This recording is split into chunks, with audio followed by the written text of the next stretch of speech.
আপনি যান ভেলোরে, আপনি যান মুম্বাই টাটা ক্যান্সার হসপিটালে, আপনি বাঙ্গালুরুতে দেবী শেঠির হসপিটাল, আপনি পিজিআই চণ্ডীগড়, আপনি যান ডাক্তার রেড্ডির হায়দ্রাবাদে, সর্বত্র শুধু বাঙালি বাঙালি বাঙালি, দরিদ্র দরিদ্র দরিদ্র।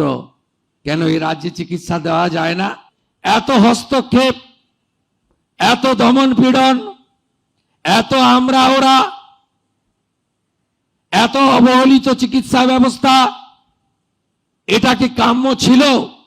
পাশে থাকা উত্তরপ্রদেশ গুজরাটের লোকটাকে টাকা দিতে হচ্ছে না, আয়ুষ্মান ভারতের কার্ডটা দেখাচ্ছে, আর পশ্চিমবঙ্গের লোকটা, গরিব লোকটা ওর দিকে তাকিয়ে আছে করুণ দৃষ্টিতে, আর 12,000 টাকা, 14,000 টাকা, 18,000 টাকা পরীক্ষার বিল মিটাচ্ছে।